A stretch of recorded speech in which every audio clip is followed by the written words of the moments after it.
Assalamualaikum warahmatullahi wabarakatuh. Bapak Ibu sekalian, jumpa lagi. Apa kabar Bapak Ibu?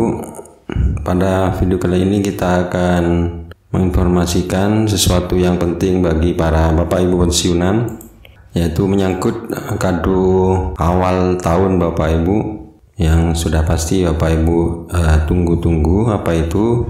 Mari kita simak informasi lengkapnya Bapak Ibu. Informasi ini kami kutip dari CNBC Indonesia, bahwa pemerintah telah memutuskan untuk menaikkan gaji ASN termasuk PNS, TNI, dan Polri sebesar 8% tahun depan. Selain itu, pemerintah juga menyatakan menaikkan pensiunan sebesar 12%. Nah, untuk mengakomodir kebijakan ini, pemerintah telah menyiapkan anggaran sebanyak 52 triliun pada tahun 2024. Anggaran tersebut disiapkan menyusul rencana pemerintah menaikkan gaji aparatur sipil negara termasuk pegawai negeri sipil, TNI, dan Polri. Perbedaan kenaikan antara PNS dengan pensiunan menurut Sri Mulyani karena pensiunan tidak menerima tunjangan kinerja.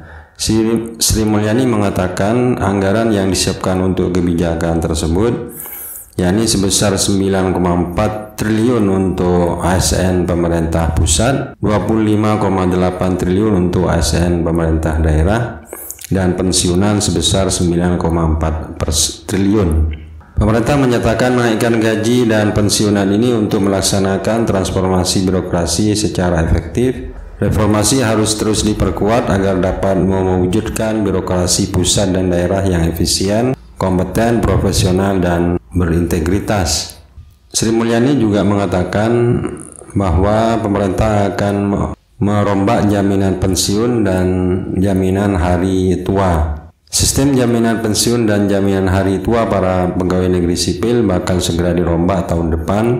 Hal ini terungkap dalam dokumen kerangka ekonomi makro dan pokok-pokok kebijakan fiskal tahun 2024 yang telah diserahkan oleh Menteri Keuangan Sri Mulyani ke PR.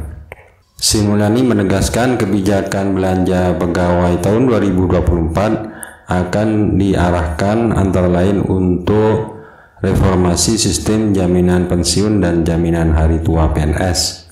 Dari dokumen tersebut diketahui bahwa satu penyebab reformasi sistem pensiunan itu akan dilaksanakan adalah belum cukupnya manfaat yang diberikan program pensiun, terlihat dari rendahnya rasio nilai manfaat dibandingkan dengan penghasilan saat aktif bekerja atau istilah lainnya replacement ratio. Adapun pemerintah menilai nilai replacement ratio berada pada kisaran 9% untuk pegawai golongan 4E hingga 33% untuk pegawai golongan 2A.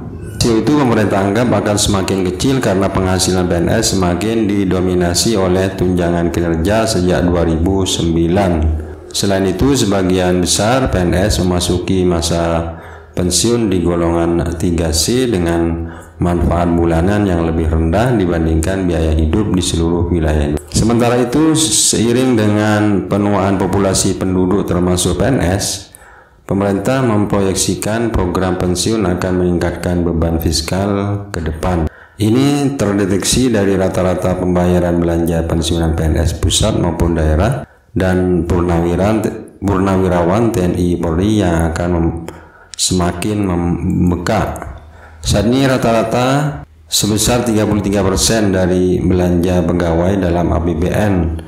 Namun dalam 5 tahun terakhir tren belanja pensiun meningkat, bahkan rasio belanja pensiun terhadap belanja pegawai menjadi hampir setara dengan rasio belanja pegawai aktif dan diperkirakan terus meningkat. Dengan reformasi pensiun, pemerintah Jokowi berharap replacement ratio akan meningkat menuju minimum 40% dari penghasilan terakhir, sesuai dengan yang direkomendasikan International Labor Organization atau ILO, diiringi dengan kesinambungan fiskal yang terjaga. Pemerintah menegaskan reformasi pensiun yang akan diterapkan ini nantinya akan menggunakan skema yang berbeda antara pegawai lama dengan pegawai baru sambil tetap mempertimbangkan asas keadilan terkait manfaat pensiun.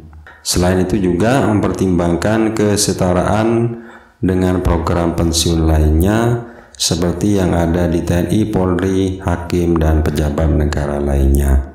Nah, itulah Bapak Ibu kado akhir tahun yang akan diterima oleh Bapak Ibu pensiunan PNS di awal tahun 2024. Mudah-mudahan informasi ini bermanfaat. Assalamualaikum warahmatullahi wabarakatuh.